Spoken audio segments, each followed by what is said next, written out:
വീട് വേണ്ട, ഞങ്ങൾ പുറത്തെവിടെയും പോയി വീട് വെച്ചോളാം എന്ന് പറയുന്ന ആൾക്കാർക്ക് ആകെ എത്ര കൊടുക്കുന്ന അറിയോ? 15 ലക്ഷം. ഒന്ന് നോക്കിയാട്ടെ, ഇതിന്റെ ഒരു അനീതി നോക്കുങ്ങൾ. ഇതിനെപ്പറ്റി ആരും എന്താ പറയാ ശബ്ദമുയർത്തുകയോ ഇത് നീതിയല്ല എന്ന് പറയുകയോ ഒന്നും ചെയ്തിട്ടില്ല. അവിടെ വീട് വേണ്ട എന്ന് പറഞ്ഞ് പോകുന്ന ആൾക്കാർക്ക് അറ്റ്ലീസ്റ്റ് കൊടുക്കേണ്ടത്, ഒരാളെങ്കിൽ ഇവിടുത്തെ ഒരു വീട് നിർമ്മിക്കാൻ 26,95,000 രൂപ വാങ്ങുകയാണെങ്കിൽ പുറത്തുപോയി വീട് നിർമ്മിക്കുന്ന ഒരാൾക്കും ആ പൈസ കൊടുക്കണ്ടേ? ഞങ്ങൾക്ക് ഇവിടെ വേണ്ട, ഞങ്ങൾ വേറെ എവിടെയെങ്കിലും പോയി വീട് ഇവിടെ തന്നെ നിങ്ങൾക്ക് താമസിക്കാൻ പറ്റുള്ളൂ എന്ന് പിണറായി വിജയൻ പറയാൻ പറ്റുമോ? ദുരന്ത ബാധിത ഇവിടെ തന്നെ താമസിക്കാൻ പറ്റുള്ളൂ, നിങ്ങൾക്ക് വേറെ എവിടെയും താമസിക്കാൻ പറ്റില്ല എന്ന് പറയാൻ അങ്ങനെ ഇയാൾ ഇവിടുത്തെ ചക്രവർത്തി ഒന്നും അല്ലല്ലോ. ഒരു ദുരന്ത ബാധിത കുടുംബം പറയാണ് ഞങ്ങൾക്ക് ഇവിടെ വേണ്ട, ഞങ്ങൾ വേറെ എവിടെയും പോയിക്കോളാം, ആ പൈസ കൊണ്ട് തന്നാൽ മതി. അങ്ങനെയാണെങ്കിൽ ഇവർക്ക് കൊടുക്കേണ്ടത് എത്ര പൈസയാണ്? ഇവർക്ക് കൊടുക്കേണ്ടത് ഇപ്പം ഒരു വീടിന് ചെലവായി എന്ന് പറയുന്ന 26,95,000 രൂപ വീടുണ്ടാക്കാൻ കൊടുക്കണം. പിന്നെ ഈ അനുബന്ധ സൗകര്യങ്ങൾക്കൊക്കെ വേണ്ടിയിട്ട് ചെലവാക്കുന്ന പൈസയുടെ ഒരു ഭാഗം കൊടുക്കണം. സ്ഥലം വാങ്ങാൻ വേണ്ടി എത്രയാണ് കൊടുത്തത് അതും കൊടുക്കണം. അങ്ങനെ ഒരുപാട് ഒരു 60-70 ലക്ഷമാണ് ഇവർക്ക് കൊടുക്കേണ്ടത്. അതിന് പകരം എത്ര കൊടുത്തത്? ആകെ 15 ലക്ഷം. എന്തുകൊണ്ടാണ് എന്ന് പറഞ്ഞാൽ ആരും പോകരുത്. അതായിരുന്നു പിണറായി വിജയന്റെ ലക്ഷ്യം. ആരും പുറത്തേക്ക് പോകരുത്, എല്ലാവരും ഇതിന്റെ ഉള്ളിൽ തന്നെ വേണം. ഈ ദുരന്ത ബാധിതരെ മുഴുവൻ ഒരു കോളനി ആക്കിയിട്ട് ഇവർക്ക് വേണ്ടിയിട്ട് ഞങ്ങൾ എന്തൊക്കെയോ ചെയ്തു എന്ന് വരുത്തി തീർത്തിട്ട് ഒന്നും കൊടുക്കാതെ ഇവരെ വഞ്ചിച്ച് ചതിച്ച് ഇവരെ മുന്നിൽ നിർത്തിക്കൊണ്ട് പൈസ ഉണ്ടാക്കും. അപ്പൊ ആർക്കും യഥാർത്ഥത്തിൽ ചെയ്യേണ്ടിയിരുന്നത് അവിടെ 410 കുടുംബങ്ങളാണ്. ഏറ്റവും എളുപ്പത്തിൽ ചെയ്യാവുന്ന കാര്യം 410 കുടുംബങ്ങൾക്ക് അവർക്ക് ഓരോരുത്തർക്കും വീടുണ്ടാക്കാൻ, അവർക്ക് അത്യാവശ്യം സ്ഥലം വാങ്ങാൻ, അവർക്ക് ഒരു തൊഴിൽ കണ്ടെത്താൻ, ഇതിനെല്ലാം കൂടി ചേർന്നിട്ട് ഒരു തുക, ഒരു വീടുണ്ടാക്കാൻ 27 അല്ലെങ്കിൽ 30 ലക്ഷം രൂപ വീടുണ്ടാക്കാൻ, അതിന്റെ ഫർണിച്ചറോ ബാക്കിയുള്ള സൗകര്യത്തിന് ഒരു 10 ലക്ഷം, ഒരു 40 ലക്ഷം, അതിന് സ്ഥലം വാങ്ങാൻ വേണ്ടി ഒരു 10 ലക്ഷം, ഒരു 50 ലക്ഷം. അവർക്ക് ഓരോ കുടുംബത്തിനും ഇനി ജീവിക്കണമല്ലോ, വീടുണ്ടാക്കി കൊടുത്താൽ മാത്രം പോരല്ലോ, അവർക്ക് ജീവിക്കണം. ഇതിന് വേണ്ടിയിട്ട് കൃഷി സ്ഥലങ്ങളോ അവർക്ക് ചെറിയ വ്യവസായങ്ങളോ ഇതൊക്കെ തുടങ്ങാനുള്ള ഒരു ഫണ്ട് എന്നുള്ള രീതിയിൽ ഒരു 50 ലക്ഷം. അങ്ങനെ ചുരുങ്ങിയത് ഒരു കുടുംബത്തിന് 1 കോടി രൂപ കൊടുത്തെങ്കിൽ ഈ ദുരന്തബാധിത കുടുംബങ്ങളൊക്കെ അവർക്ക് ഇഷ്ടമുള്ള സ്ഥലത്ത് അവരുടെ എന്താ പറയാ അവർക്ക് ഇഷ്ടമുള്ള വീട്. ഇപ്പൊ ആലോചിച്ച് നോക്കിയാട്ടെ നിങ്ങൾ, ഒരു വീട് എന്നൊക്കെ പറഞ്ഞാൽ ഒരാളുടെയും സ്വപ്നം. അതിന് പകരം ഈ ആട്ടുംകൂട് പോലുള്ള ഈ വീടുകൾ 410 വീടുകൾ ഉണ്ടാക്കി കൊടുത്തിട്ട് ഇവരിങ്ങനെ ഒരു കോളനിയിൽ താമസിക്കുന്ന പോലെ ആത്മാഭിമാനമില്ലാതെ എല്ലാ കാലത്തും സർക്കാരിന്റെ ഔദാര്യം പറ്റി ജീവിക്കുക, അല്ലെങ്കിൽ ഈ പറയുന്ന ജനങ്ങളുടെ ഔദാര്യം പറ്റി ജീവിക്കുക എന്ന് പറഞ്ഞ ലേവലിൽ ഇവർ ജീവിക്കാൻ എത്ര പേർക്ക് ഇഷ്ടമുണ്ടാവില്ല. ഇത് സർക്കാർ നിർബന്ധിച്ച് ചെയ്തതാണ്. ഇത് യഥാർത്ഥത്തിൽ ഇവരെ ദുരന്ത ബാധിതർ എന്ന് പറയുന്ന ഒരു കോളനിക്കാരാക്കി മാറ്റി, ഇവർക്ക് ആത്മാഭിമാനമില്ലാത്ത ആൾക്കാരാക്കി മാറ്റി, പിണറായി വിജയന് പുട്ടടിക്കാൻ വേണ്ടിയിട്ട്, കുറച്ച് പൈസ ഉണ്ടാക്കാൻ വേണ്ടിയിട്ട് ഇവരെ ഒരു ടൂളാക്കി മാറ്റുന്ന ഒരു അവസ്ഥയാണുള്ളത്.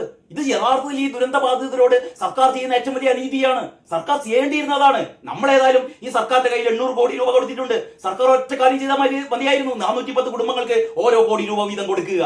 എന്നിട്ട് അവരോട് പറയാം, നിങ്ങൾ ഇഷ്ടമുള്ള സ്ഥലത്ത് സ്ഥലം വാങ്ങി വീട് വെച്ച് നിങ്ങൾക്ക് ബാക്കി ഇനി എന്താ പറയാ നിങ്ങളുടെ ജീവിതം മുന്നോട്ട് കൊണ്ടുപോകാൻ വേണ്ടിയിട്ട് ചെറിയ കുടി വ്യവസായം തുടങ്ങാനോ, ചെറിയ ചില തയ്യൽ മെഷീൻ വാങ്ങാനോ, അല്ലെങ്കിൽ അത്തരത്തിൽപ്പെട്ട ചില ആടുമാടുകളെ വാങ്ങാനോ, കൃഷി ചെയ്യാനോ, ഇതിനുള്ള ഒരു സൗകര്യം കൂടി കൂടിച്ചേർത്ത് ഞങ്ങൾ ഇതാ 1 കോടി രൂപ തരുന്നു 410 കുടുംബങ്ങൾക്ക്. എന്ത് സുഖമുണ്ട് 410 കോടി രൂപ കൊണ്ട് ഈ മനുഷ്യന്മാര് അവർക്ക് ഇഷ്ടമുള്ള സ്ഥലത്ത് ഇഷ്ടമുള്ള വീട് വെച്ചിട്ട് ഇഷ്ടമുള്ള തൊഴിലെടുത്തിട്ട് അവരുടെ ഐഡന്റിറ്റി ഉണ്ടല്ലോ, അതായത് ദുരന്തബാധിതർ എന്ന് പറയുന്ന ഐഡന്റിറ്റി മറന്നുകൊണ്ട് അവർ സമൂഹത്തിൽ ഇടപഴകി ജീവിക്കാവുന്ന ഒരു അവസ്ഥ. എന്ത് മനോഹരമായ അവസ്ഥയായിരുന്നു. അതിന് പകരം ഇവർ തെളിയിച്ച് കോളനികളാക്കി കൊണ്ടുപോയിട്ട് ഇവർ ചെയ്ത ഏറ്റവും വലിയ ഒരു തെമ്മാടിത്തം. അത് നിങ്ങൾ എന്ത് പറയുന്നു? അതാണ് ഹാരിസ് അർബൈൻ ചൂണ്ടിക്കാണിക്കുന്നത്. എല്ലാ സഖാക്കന്മാരും ഇതൊന്ന് കേൾക്കണം കേട്ടോ. നെഞ്ചത്ത് കൈവച്ചിട്ട് ഞങ്ങൾ ഇങ്ങനെ ഒരു പാർട്ടിയിലാണല്ലോ വിശ്വസിച്ച് പോയത് എന്ന് നിങ്ങൾക്ക് മനസ്താപം ഉണ്ടാവും. ഈ ഒരു പോസ്റ്റ് നിങ്ങൾ കേട്ടാൽ ഇതിങ്ങനെയാണ്: മുസ്ലിം ലീഗ് പണിത വീട്ടിൽ ഗണപതി ഹോമവും കഴിഞ്ഞ് വീട്ടുകാർ കയറി താമസം തുടങ്ങി. മുസ്ലിം ലീഗ് കൊടുത്ത വീട് മുസ്ലിങ്ങൾക്ക് മാത്രമുള്ളതല്ലോ വിജയ, മനസ്സിലാക്ക്. മുസ്ലിം ലീഗ് മുസ്ലിങ്ങൾക്ക് മാത്രം കൊടുത്ത വീടല്ല, അത് നാനാജാതി മതസ്ഥരും അർഹമായ ആൾക്കാർക്ക്, സർക്കാരിന്റെ ഗുണഭോക്തൃ ലിസ്റ്റിൽപ്പെട്ട ആൾക്കാർ, അവിടെ സർക്കാരിന്റെ ഈ പറയുന്ന ഒരു കോളനി ഉണ്ടല്ലോ, ഈ കോളനിയിൽ വേണ്ട, ഞങ്ങൾക്ക് കോളനിയിൽ വീട് വേണ്ട എന്ന് വെച്ചിട്ട് സർക്കാരിന്റെ കയ്യിൽ നിന്ന് 15 ലക്ഷം നഷ്ടപരിഹാരം വാങ്ങി പോകുന്ന ആൾക്കാരാണ് ഇവിടെ ഈ ലീഗിന്റെ ഈ പദ്ധതിയിൽ ചേർന്നുകൊണ്ട് അവരുടെ വീട്ടിൽ കയറി താമസിക്കാൻ വേണ്ടി പോകുന്നത്. മുസ്ലിം ലീഗ് പണിത വീട്ടിൽ ഗണപതി ഹോമവും കഴിഞ്ഞ് വീട്ടുകാർ കയറി താമസം തുടങ്ങി. കേട്ടോ വിജയ, പൂർണ്ണമായും പണി തീർത്ത് ഫർണിച്ചറും വീട്ടു സാധനങ്ങളും ഉൾപ്പെടെ ലീഗ് കൈമാറിയിട്ട് മാസങ്ങൾ പിന്നിട്ടു. എന്ന് പറഞ്ഞാൽ ഫെബ്രുവരി 28-നാണ് കൈമാറിയത്. ഇതൊരു അനുപമമായ കേരള സ്റ്റോറി എന്ന നിലയിൽ പ്രത്യേകിച്ച് പറയേണ്ട കാര്യം പോലുമില്ല. കാരണം ഇതാണ് എന്നും കേരളം. അപ്പൊ കേരളത്തിന് മാതൃക കാണിക്കുകയാണ് മുസ്ലിം ലീഗ്. എന്നിട്ട് പിണറായി വിജയൻ ഉളുപ്പില്ലാത്ത, ഞാൻ അങ്ങനെ ഉളുപ്പില്ലാതെ പറഞ്ഞിട്ടെ എനിക്ക് തന്നെ ഉളുപ്പില്ലാണ്ടാവുന്നു. അതുകൊണ്ട് വേണ്ട. മുസ്ലിം ലീഗിന് നൽകിയ വീടുകളിൽ അതിന്റെ ഗുണഭോക്താക്കൾക്ക് പൂർണ്ണ അവകാശമുണ്ട്. വിജയ കാരണഭൂതമേ, മനസ്സിലാക്ക്. മുസ്ലിം ലീഗ് നൽകിയ വീടുകളിൽ അതിന്റെ ഗുണഭോക്താക്കൾക്ക് പൂർണ്ണ അവകാശമുണ്ട്. പൂർണ്ണ അവകാശം. നിങ്ങൾ ഉണ്ടാക്കി കൊടുത്ത വീടുണ്ടല്ലോ, ആ സ്ഥലം എപ്പോഴും കേസിലാണ്, മറന്നു പോകരുത് കേട്ടോ. ആ സ്ഥലം കേസിലാണ്. ഈ പാവങ്ങൾക്ക് വീട് വിൽക്കാനൊന്നും പറ്റില്ല. വീട് വിൽക്കാനോ മറ്റ് ക്രയവിക്രയങ്ങൾക്കൊന്നും പറ്റില്ല. കാരണം അത് കാലാകാലവും ഒരു എന്താ പറയാ ക്രമപ്രശ്നം ഉത്ഭവിക്കുന്ന ഒരു സ്ഥലമാണത്.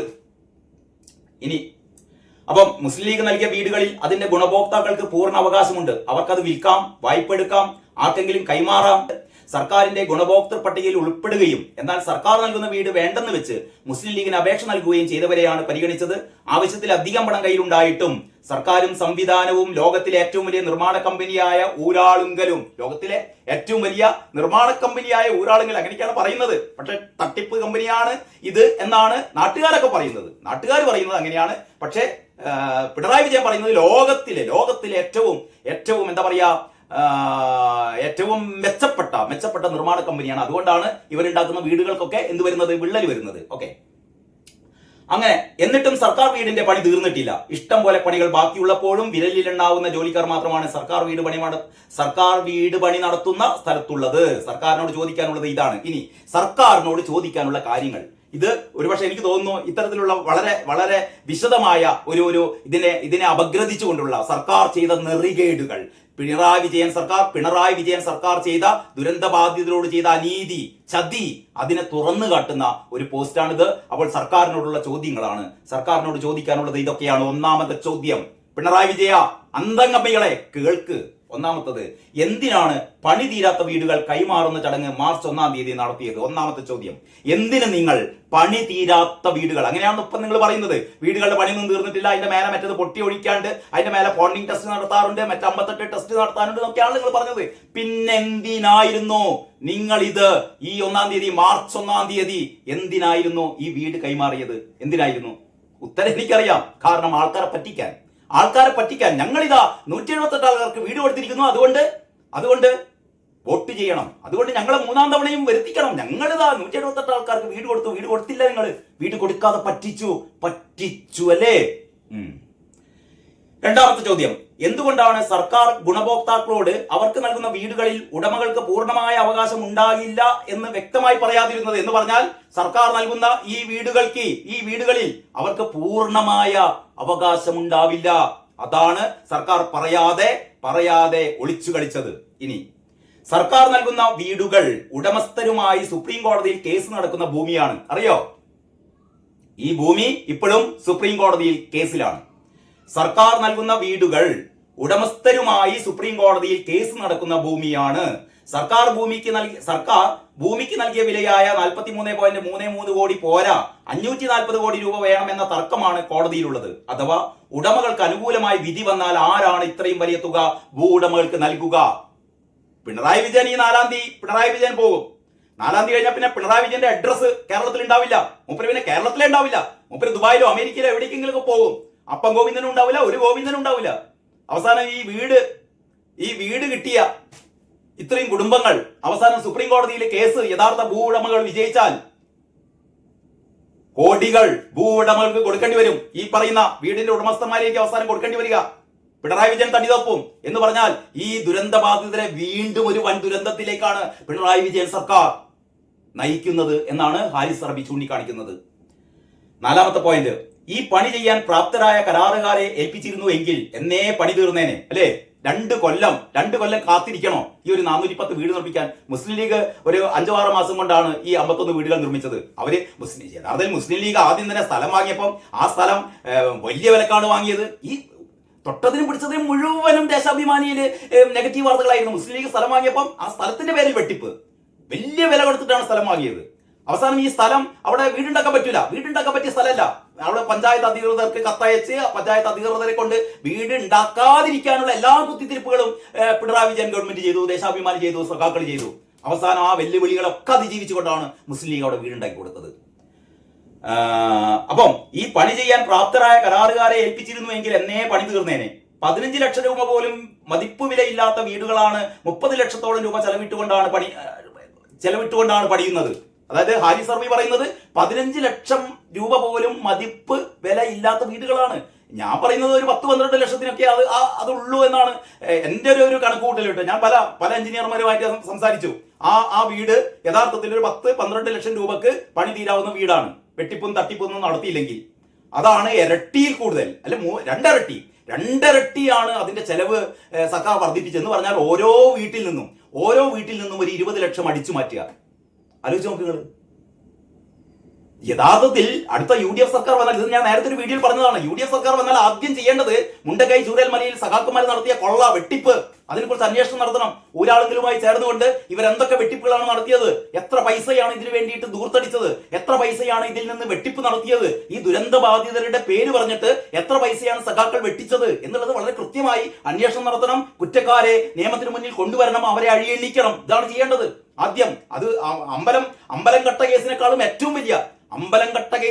ഏറ്റവും വലിയ പാതകം എന്ന് പറയുന്നത് ദുരന്ത ബാധിതരെ കൊള്ളയടിച്ചതാണ് കേട്ടോ. അതാണ് ഹാരി സർവിയും പറയുന്നത്.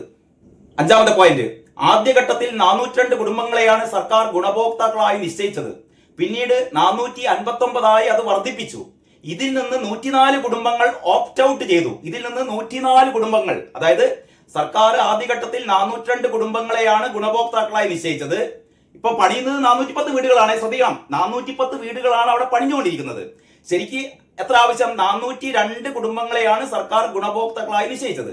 പിന്നീട് വേറൊരു അഡീഷണൽ ലിസ്റ്റ് വന്നപ്പോൾ 459 അത് വർദ്ധിച്ചു. അതിൽ നിന്ന് 104 കുടുംബങ്ങൾ ഓപ്റ്റ് ഔട്ട് ചെയ്തു. എന്ന് പറഞ്ഞാൽ 104 കുടുംബങ്ങൾ പറഞ്ഞു നിങ്ങളെ വീട് ഞങ്ങൾക്ക് വേണ്ട, പൈസ തന്നാൽ മതി എന്ന്. അങ്ങനെ പദ്ധതിയിൽ നിന്നും ഒഴിഞ്ഞു പോകുന്നവർക്ക് 15 ലക്ഷം രൂപയാണ് സർക്കാർ നൽകിയത്. ഇവിടെയാണ് ഏറ്റവും വലിയ ചതി. നിങ്ങൾ ആലോചിച്ച് നോക്കൂ. അതായത് അവിടെ ഇപ്പോഴുള്ള ഈ ദുരന്ത ബാധിതരെ നമ്മൾ തരംതിരിക്കാനോ അല്ലെങ്കിൽ അവരെ വ്യത്യസ്ത വിഭാഗങ്ങളാക്കാൻ പറ്റില്ല. എല്ലാ ദുരന്ത ബാധിതരും ഒരേ അവകാശമാണ് എല്ലാവർക്കും. അപ്പൊ സർക്കാർ ദുരന്ത ബാധിതർക്ക് വേണ്ടി പണിയുന്ന വീടിന്റെ ചെലവ് എത്രയാണ് ഇപ്പൊ പറയുന്നത്? 26,95,000 എന്നാണ് ഇപ്പൊ നമുക്ക് ലഭ്യമായ കണക്ക്. എന്ന് പറഞ്ഞാൽ 27 ലക്ഷത്തിന്റെ വീട്. ഈ സ്ഥലത്തിനുള്ള പൈസ എനിക്കറിയില്ല എനിക്കറിയില്ല എത്രയാണെന്ന്. എന്തായാലും സ്ഥലത്തിന് ഒരു ലക്ഷക്കണക്കിന് രൂപ സ്ഥലത്തിന് ഉണ്ടാവുമല്ലോ. ഈ സ്ഥലത്തിന്റെ പൈസയും എത്ര, 7 സെന്റോ എത്രയാണ് കൊടുക്കുന്നത്? 7 സെന്റ് സ്ഥലത്തിന്റെ പൈസയും 27 ലക്ഷത്തിന്റെ വീടും, പിന്നെ അവർക്ക് ഈ പറയുന്ന മറ്റ് സൗകര്യങ്ങളൊക്കെ ഉണ്ടല്ലോ. അതായത് അങ്കണവാടി, റേഷൻ ഷോപ്പ്, മണ്ണെണ്ണ ഷോപ്പ്, പലചരക്ക് കട, സിനിമാ തിയേറ്റർ, കളിക്കളം തുടങ്ങിയ കുറെ അൽക്കുത്ത് സംഭവങ്ങളൊക്കെ റെഡിയാക്കി കൊടുക്കാന്നൊക്കെ പറയും. സ്റ്റേഡിയം, ഇതൊക്കെ ശരിയാക്കി കൊടുക്കുക എന്നുള്ളത് ദൈവത്തിനറിയാം. അപ്പൊ ഇതിന്റെ ഒക്കെ ഒരു തുകയായ, അപ്പൊ എന്തായാലും ഒരു 10-60 ലക്ഷം തന്നെങ്കിലും ഒരു ഈ ദുരന്ത ബാധിത കുടുംബത്തിന് അവകാശപ്പെട്ടതാണ്. പക്ഷേ അവിടെ വീട് വേണ്ട, ഞങ്ങൾ പുറത്തെവിടെയും പോയി വീട് വെച്ചോളാം എന്ന് പറയുന്ന ആൾക്കാർക്ക് ആകെ എത്ര കൊടുക്കുന്ന അറിയോ? 15 ലക്ഷം. ഒന്ന് നോക്കിയാട്ടെ, ഇതിന്റെ ഒരു അനീതി നോക്കുങ്ങള്. ഇതിനെപ്പറ്റി ആരും എന്താ പറയാ ശബ്ദമുയർത്തുകയോ ഇത് നീതിയല്ലെന്ന് പറയുകയോ ഒന്നും ചെയ്തിട്ടില്ല. അവിടെ വീട് വേണ്ട എന്ന് പറഞ്ഞ് പോകുന്ന ആൾക്കാർക്ക് അറ്റ്ലീസ്റ്റ് കൊടുക്കേണ്ടത്, ഒരാളെങ്കിൽ ഇവിടുത്തെ ഒരു വീട് നിർമ്മിക്കാൻ 26,95,000 രൂപ വാങ്ങുകയാണെങ്കിൽ പുറത്തുപോയി വീട് നിർമ്മിക്കുന്ന ഒരാൾക്കും ആ പൈസ കൊടുക്കണ്ടേ? ഞങ്ങൾക്ക് ഇവിടെ വേണ്ട, ഞങ്ങൾ വേറെ എവിടെയെങ്കിലും പോയി വീട് ഇവിടെ തന്നെ നിങ്ങൾക്ക് താമസിക്കാൻ പറ്റുള്ളൂ എന്ന് പിണറായി വിജയന് പറയാൻ പറ്റുമോ? ദുരന്ത ബാധിതർ ഇവിടെ തന്നെ താമസിക്കാൻ പറ്റുള്ളൂ, നിങ്ങൾക്ക് വേറെ എവിടെയും താമസിക്കാൻ പറ്റില്ല എന്ന് പറയാൻ അങ്ങനെ ഇയാൾ ഇവിടുത്തെ ചക്രവർത്തി ഒന്നും അല്ലല്ലോ. ഒരു ദുരന്ത ബാധിത കുടുംബം പറയാണ് ഞങ്ങൾക്ക് ഇവിടെ വേണ്ട, ഞങ്ങൾ വേറെ എവിടെയും പോയിക്കോളാം, ആ പൈസ കൊണ്ട് തന്നാൽ മതി. അങ്ങനെയാണെങ്കിൽ ഇവർക്ക് കൊടുക്കേണ്ടത് എത്ര പൈസയാണ്? ഇവർക്ക് കൊടുക്കേണ്ടത് ഇപ്പം ഒരു വീടിന് ചെലവായി എന്ന് പറയുന്ന 26,95,000 രൂപ വീടുണ്ടാക്കാൻ കൊടുക്കണം. പിന്നെ ഈ അനുബന്ധ സൗകര്യങ്ങൾക്കൊക്കെ വേണ്ടിയിട്ട് ചെലവാക്കുന്ന പൈസയുടെ ഒരു ഭാഗം കൊടുക്കണം. സ്ഥലം വാങ്ങാൻ വേണ്ടി എത്രയാണ് കൊടുത്തത് അതും കൊടുക്കണം. അങ്ങനെ ഒരുപാട് ഒരു 60-70 ലക്ഷമാണ് ഇവർക്ക് കൊടുക്കേണ്ടത്. അതിന് പകരം എത്ര കൊടുത്തത്? ആകെ 15 ലക്ഷം. എന്തുകൊണ്ടാണ് എന്ന് പറഞ്ഞാൽ ആരും പോകരുത്. അതായിരുന്നു പിണറായി വിജയന്റെ ലക്ഷ്യം. ആരും പുറത്തേക്ക് പോകരുത്, എല്ലാവരും ഇതിന്റെ ഉള്ളിൽ തന്നെ വേണം. ഈ ദുരന്ത ബാധിതരെ മുഴുവൻ ഒരു കോളനി ആക്കിയിട്ട് ഇവർക്ക് വേണ്ടിയിട്ട് ഞങ്ങൾ എന്തൊക്കെയോ ചെയ്തു എന്ന് വരുത്തി തീർത്തിട്ട് ഒന്നും കൊടുക്കാതെ ഇവരെ വഞ്ചിച്ച് ചതിച്ച് ഇവരെ മുന്നിൽ നിർത്തിക്കൊണ്ട് പൈസ ഉണ്ടാക്കും. അപ്പൊ ആർക്കും യഥാർത്ഥത്തിൽ ചെയ്യേണ്ടിയിരുന്നത് അവിടെ 410 കുടുംബങ്ങളാണ്. ഏറ്റവും എളുപ്പത്തിൽ ചെയ്യാവുന്ന കാര്യം 410 കുടുംബങ്ങൾക്ക് അവർക്ക് ഓരോരുത്തർക്കും വീടുണ്ടാക്കാൻ, അവർക്ക് അത്യാവശ്യം സ്ഥലം വാങ്ങാൻ, അവർക്ക് ഒരു തൊഴിൽ കണ്ടെത്താൻ, ഇതിനെല്ലാം കൂടി ചേർന്നിട്ട് ഒരു തുക ഒരു വീട് ഉണ്ടാക്കാൻ 27 അല്ലെങ്കിൽ 30 ലക്ഷം രൂപ വീട് ഉണ്ടാക്കാൻ, അതിന്റെ ഫർണിച്ചറോ ബാക്കിയുള്ള സൗകര്യത്തിനോ ഒരു 10 ലക്ഷം, ഒരു 40 ലക്ഷം, അതിന് സ്ഥലം വാങ്ങാൻ വേണ്ടി ഒരു 10 ലക്ഷം, ഒരു 50 ലക്ഷം. അവർക്ക് ഓരോ കുടുംബത്തിനും ഇനി ജീവിക്കണമല്ലോ, വീടുണ്ടാക്കി കൊടുത്താൽ മാത്രം പോരല്ലോ, അവർക്ക് ജീവിക്കണം. ഇതിന് വേണ്ടിയിട്ട് കൃഷി സ്ഥലങ്ങളോ അവർക്ക് ചെറിയ വ്യവസായങ്ങളോ ഇതൊക്കെ തുടങ്ങാനുള്ള ഒരു ഫണ്ട് എന്നുള്ള രീതിയിൽ ഒരു 50 ലക്ഷം. അങ്ങനെ ചുരുങ്ങിയത് ഒരു കുടുംബത്തിന് 1 കോടി രൂപ കൊടുത്തെങ്കിൽ ഈ ദുരന്തബാധിത കുടുംബങ്ങൾക്ക് അവർക്ക് ഇഷ്ടമുള്ള സ്ഥലത്ത് അവരുടെ എന്താ പറയാ, അവർക്ക് ഇഷ്ടമുള്ള വീട്. ഇപ്പൊ ആലോചിച്ച് നോക്കിയാട്ടെ നിങ്ങൾ, ഒരു വീട് എന്നൊക്കെ പറഞ്ഞാൽ ഒരാളുടെയും സ്വപ്നം. അതിന് പകരം ഈ ആട്ടുംകൂട് പോലുള്ള ഈ വീടുകൾ 410 വീടുകൾ ഉണ്ടാക്കി കൊടുത്തിട്ട് ഇവരിങ്ങനെ ഒരു കോളനിയിൽ താമസിക്കുന്ന പോലെ ആത്മാഭിമാനമില്ലാതെ എല്ലാ കാലത്തും സർക്കാരിന്റെ ഔദാര്യം പറ്റി ജീവിക്കുക, അല്ലെങ്കിൽ ഈ പറയുന്ന ജനങ്ങളുടെ ഔദാര്യം പറ്റി ജീവിക്കുക എന്ന് പറഞ്ഞ ലേവലിൽ ഇവർ ജീവിക്കാൻ എത്ര പേർക്ക് ഇഷ്ടമുണ്ടാവും? ഇഷ്ടമുണ്ടാവില്ല. ഇത് സർക്കാർ നിർബന്ധിച്ച് ചെയ്തതാണ്. ഇത് യഥാർത്ഥത്തിൽ ഇവരെ ദുരന്തബാധിതർ എന്ന് പറയുന്ന ഒരു കോളനിക്കാരാക്കി മാറ്റി, ഇവർക്ക് ആത്മാഭിമാനമില്ലാത്ത ആൾക്കാരാക്കി മാറ്റി, പിണറായി വിജയന് പുട്ടടിക്കാൻ വേണ്ടിയിട്ട്, കുറച്ച് പൈസ ഉണ്ടാക്കാൻ വേണ്ടിയിട്ട് ഇവരെ ഒരു ടൂളാക്കി മാറ്റുന്ന ഒരു അവസ്ഥയാണുള്ളത്. ഇത് യഥാർത്ഥത്തിൽ ഈ ദുരന്തബാധിതരോട് സർക്കാർ ചെയ്യുന്ന ഏറ്റവും വലിയ അനീതിയാണ്. സർക്കാർ ചെയ്യേണ്ടിയിരുന്നതാണ്. നമ്മളേതായാലും ഈ സർക്കാരിന്റെ കയ്യിൽ 800 കോടി രൂപ കൊടുത്തിട്ടുണ്ട്. സർക്കാർ ഒറ്റ കാര്യം ചെയ്താൽ മതിയായിരുന്നു. 410 കുടുംബങ്ങൾക്ക് ഓരോ കോടി രൂപ വീതം കൊടുക്കുക. എന്നിട്ട് അവരോട് പറയാം, നിങ്ങൾ ഇഷ്ടമുള്ള സ്ഥലത്ത് സ്ഥലം വാങ്ങി വീട് വെച്ച് നിങ്ങൾക്ക് ബാക്കി ഇനി എന്താ പറയാ, നിങ്ങളുടെ ജീവിതം മുന്നോട്ട് കൊണ്ടുപോകാൻ വേണ്ടിയിട്ട് ചെറിയ കുടി വ്യവസായം തുടങ്ങാനോ, ചെറിയ ചില തയ്യൽ മെഷീൻ വാങ്ങാനോ, അല്ലെങ്കിൽ അത്തരത്തിൽപ്പെട്ട ചില ആടുമാടുകളെ വാങ്ങാനോ, കൃഷി ചെയ്യാനോ, ഇതിനുള്ള ഒരു സൗകര്യം കൂടി കൂടിച്ചേർത്ത് ഞങ്ങൾ ഇതാ 1 കോടി രൂപ തരുന്നു 410 കുടുംബങ്ങൾക്ക്. എന്ത് സുഖണ്ട് 410 കോടി രൂപ കൊണ്ട് ഈ മനുഷ്യന്മാര് അവർക്ക് ഇഷ്ടമുള്ള സ്ഥലത്ത് ഇഷ്ടമുള്ള വീട് വെച്ചിട്ട് ഇഷ്ടമുള്ള തൊഴിലെടുത്തിട്ട് അവരുടെ ഐഡന്റിറ്റി ഉണ്ടല്ലോ, അതായത് ദുരന്തബാധിതർ എന്ന് പറയുന്ന ഐഡന്റിറ്റി മറന്നുകൊണ്ട് അവർ സമൂഹത്തിൽ ഇടപഴകി ജീവിക്കാവുന്ന ഒരു അവസ്ഥ. എന്ത് മനോഹരമായ അവസ്ഥയായിരുന്നു. അതിന് പകരം ഇവർ ആട്ടി തെളിയിച്ച് കോളനികളാക്കി കൊണ്ടുപോയിട്ട് ഇവർ ചെയ്ത ഏറ്റവും വലിയ ഒരു തെമ്മാടിത്തം അല്ലേ അത്? നിങ്ങൾ എന്ത് പറയുന്നു? അതാണ് ഹാരിസ് അർബൈൻ ചൂണ്ടിക്കാണിക്കുന്നത്. 6ാമത്തെ പോയിന്റ്, മൊത്തം 410 വീടുകൾ ഉണ്ടാക്കാൻ ആണ് ഊരാളുങ്കലിന് കരാർ നൽകിയത്. ഓപ്റ്റ് ഔട്ട് ആയതും മുസ്ലിം ലീഗിന്റെ ഗുണഭോക്തൃ ലിസ്റ്റിൽ പെട്ടതും കഴിഞ്ഞാൽ 205 വീടുകളാണ് സംസ്ഥാന സർക്കാർ പണിയേണ്ടത്. അതായത് അവിടുന്ന് പൈസ വാങ്ങിപ്പോയ ആൾക്കാരെ ഒക്കെ മാറ്റി കഴിഞ്ഞാൽ ബാക്കി അവിടെ 205 ആൾക്കാർക്ക് വീടുണ്ടാക്കിയാൽ മതി. ഇപ്പൊ 410 ആൾക്കാർക്കാണ് അത്ര വീടുണ്ടാക്കുന്നത്. ഇനി പിണറായി വിജയനും കുടുംബത്തിനും വേണമെങ്കിൽ അവിടുത്തെ താമസിക്കട്ടോ, അല്ല പിന്നെ എന്ത് പറയാനാണ്? അവിടെ 205 ആൾക്കാർക്ക് വീട് മതി, അതാ പറയുന്നത്. അതും കഴിഞ്ഞാൽ 205 വീടുകളാണ് സംസ്ഥാന സർക്കാർ പണിയേണ്ടത്. ഇതുവരെ ഒരൊറ്റ വീട് പോലും പൂർണ്ണമായി പണി തീർത്തിട്ടില്ല. അതാണ് ഏറ്റവും വലിയ ദുരന്തം. ഇതുവരെ ഒരൊറ്റ വീട് പോലും പണി തീർത്തിട്ടില്ല. എല്ലാത്തിന്റെയും ചോർച്ചടിച്ചുകൊണ്ടിരിക്കുകയാണ് ഇപ്പോൾ. UDF സർക്കാരാണ് ഇനി അധികാരത്തിൽ വരുന്നത് എങ്കിൽ ഊരാളുങ്കൽ നടത്തിയ ഈ തട്ടിപ്പ് മുഴുവൻ അന്വേഷിക്കുകയും, ഊരാളുങ്കലിൽ മാത്രം കുറ്റം പറയേണ്ട കേട്ടോ, ഊരാളുങ്കൽ ഇതിന്റെ ഒരു ഉപകരണം മാത്രമാണ്. യഥാർത്ഥത്തിൽ തട്ടിപ്പ് നടത്തിയത് കൂലിപ്പണിക്കാരൻ രാജൻ ഉൾപ്പെടെ മന്ത്രിമാർ ഉൾപ്പെട്ട ഒരു ഉപജാപക സംഘമാണ് ഇവിടെ ഏറ്റവും വലിയ തട്ടിപ്പ് നടത്തിയത്. അതാണ് UDF ആദ്യം അന്വേഷിക്കേണ്ടത്. ഈ ദുരന്തബാധിതരുടെ പണം കൊള്ളയടിച്ച ആരൊക്കെയുണ്ടോ, കാരണഭൂതം മുതൽ ഇങ്ങോട്ടേക്കുള്ള എല്ലാ ഭൂതഗണങ്ങളെയും, എല്ലാ കുട്ടിഭൂതങ്ങളെയും തുറുങ്കിൽ അടയ്ക്കുകയാണ് ഇനി വരുന്ന KC വേണുഗോപാലൻ സർക്കാരോ, VD സതീശന്റെ സർക്കാരോ, അല്ലെങ്കിൽ നമ്മുടെ രമേശ് ചെന്നിത്തല ആരാണ് മുഖ്യമന്ത്രി ആരാവട്ടെ, UDF സർക്കാർ ചെയ്യേണ്ടത് അതാണ് എന്ന് ഹാരിസ് ഓർമ്മിപ്പിക്കുകയാണ്. UDF സർക്കാരാണ് ഇനി അധികാരത്തിൽ വരുന്നത് എങ്കിൽ, ഹാരിസിന് ചെറിയ സംശയമുണ്ട്, UDF സർക്കാരാണ് അധികാരത്തിൽ വരുന്നതെങ്കിൽ, ഞാൻ പറയുന്നത് UDF സർക്കാർ തന്നെയാണ് അധികാരത്തിൽ വരാൻ പോകുന്നത്. അവർ ചെയ്യേണ്ടത് ഇതാണ്. ഊരാളുങ്കൽ നടത്തിയ ഈ തട്ടിപ്പ് മുഴുവൻ അന്വേഷിക്കുകയും ഇതിന്റെ പിന്നിൽ നടന്ന അഴിമതികൾ വെളിച്ചത്ത് കൊണ്ടുവരികയും ചെയ്യേണ്ടതുണ്ട്. ഇതാണ് യഥാർത്ഥത്തിൽ എനിക്ക് തോന്നുന്നത് ഈ ഹാരിസ് പറഞ്ഞ ഈ കാര്യങ്ങളുണ്ടല്ലോ, ഇത് യഥാർത്ഥത്തിൽ ഇത് സമഗ്രമായി ആരും പറയാത്ത കാര്യങ്ങളാണ്. എന്ന് പറഞ്ഞാൽ സർക്കാരിന്റെ, പിണറായി വിജയൻ സർക്കാരിന്റെ ഏറ്റവും വലിയ കൊള്ള, ഏറ്റവും വലിയ ചതി, ഏറ്റവും വലിയ അഴിമതി, ഏറ്റവും വലിയ ക്രൂരത അതാണ് വയനാട്ടിൽ കണ്ടത്. അവർ പാഠം പഠിക്കേണ്ടത് ലീഗുകാരിൽ നിന്നാണ്. നാളെ അവിടെ ഈ 51 വീട്ടുകാരുടെ ബന്ധുക്കളും സുഹൃത്തുക്കളും ചേർന്നുകൊണ്ട് അവരാ വലിയൊരു ദുരന്തത്തിന്റെ ഓർമ്മ, നടുക്കുന്ന ഓർമ്മ അവർ മറക്കാൻ വേണ്ടി ശ്രമിക്കുകയാണ്. അവർ സാധാരണ നിലയിലേക്ക് പോവുകയാണ്. അപ്പോഴും ഇങ്ങനെ ചോരയൂറ്റി കുടിക്കുന്ന സഖാക്കളുണ്ടല്ലോ, അവർ വീണ്ടും പറഞ്ഞുകൊണ്ടേയിരിക്കും, എന്താണ്, ഞങ്ങളുടെ വീടാണ്, ഞങ്ങളുടെ വിള്ളൽ വീടാണ് ഏറ്റവും നല്ല വീട്, ഇത് മുസ്ലിം ലീഗിന്റെ വീടല്ലേ, അത് വലിയ സുഖമുള്ള വീടൊന്നും അല്ല എന്നൊക്കെ ഇവർ പറഞ്ഞുകൊണ്ടിരിക്കും. മാത്രമല്ല അവിടെ 12,000 രൂപ ആൾക്കാരുടെ അടുത്തുനിന്ന് 12,000 രൂപ അത് ഓരോ വീട്ടുകാരും പന്തല് കെട്ടി അവിടെ സൗണ്ട് സിസ്റ്റം ഒക്കെ ഉണ്ടാക്കി അവിടെ ഭക്ഷണ പദാർത്ഥങ്ങളൊക്കെ ഉണ്ടാക്കി അവരുടെ ഒരു 25 കുടുംബങ്ങൾ ക്ഷണിച്ച് എന്ന് പറഞ്ഞാൽ ഒരു 100 ആൾക്കാരെ വീതം വിളിച്ച് അവർക്ക് ഭക്ഷണം കൊടുക്കുക എന്ന് പറഞ്ഞാൽ ഈ 12,000 രൂപ കൊണ്ടൊന്നും ആവില്ല. പക്ഷെ ഒരുമിച്ച് ഇങ്ങനെ ഒരു പരിപാടി നടക്കുമ്പോൾ 12,000 രൂപ മതി ഓരോ കുടുംബത്തിനും. അങ്ങനെയാണ് 12,000 രൂപ അവർ പിരിപ്പിച്ചിട്ട് ഈ ഒരു വീട്ടിൽ കയറി താമസം. അപ്പം മുസ്ലിം ലീഗുകാരുടെ വീട്ടിൽ കയറി താമസം കൂടി എന്താ പറയാ കുളമാക്കാൻ വേണ്ടിയിട്ട്, അതുകൂടി ഇല്ലാതാക്കാൻ വേണ്ടിയിട്ട്, നശിപ്പിക്കാൻ വേണ്ടി നടക്കുന്ന വിഷജീവികളെ നമ്മൾ എന്ത് പേരിട്ട് വിളിക്കണം? അന്തം കമ്മികളെന്നല്ലേ? ഇത്ര ലോകത്ത് ഇങ്ങനെ തെമ്മാടിക്കൂട്ടം, ഇത്ര വിഷം നിറഞ്ഞവര്, ഇത്ര കുടില ചിന്താഗതിയുള്ളവര് വേറെ ഉണ്ടാവില്ല കേട്ടോ, സഖാക്കളെ പോലെ. അവരെ മൂന്നാം തവണ ഞങ്ങളെ വിളിക്കൂ എന്നാണ് പറയുന്നത്. 3-ാം തവണ എന്നല്ല, ഇനി കേരളം എന്നൊരു നാടുള്ള കാലത്തോളം CPM എന്ന് പറയുന്ന ഒരു പാർട്ടി കേരളത്തിൽ, പശ്ചിമ ബംഗാളിൽ എങ്ങനെയാണോ, ത്രിപുരയിൽ എങ്ങനെയാണോ കുറ്റിയേറ്റ് പോയത്, അതേപോലെ കുറ്റിയേറ്റ് പോകുന്ന ഒരവസ്ഥ, പോയിക്കൊണ്ടിരിക്കുകയാണ്, പോയ ഒരവസ്ഥ, അതാണ് സംഭവിക്കാൻ പോകുന്നത്. ബാക്കി കാര്യങ്ങൾ നമുക്ക് അടുത്ത വീഡിയോയിൽ. അതുവരെ എല്ലാവർക്കും നന്ദി, നമസ്കാരം.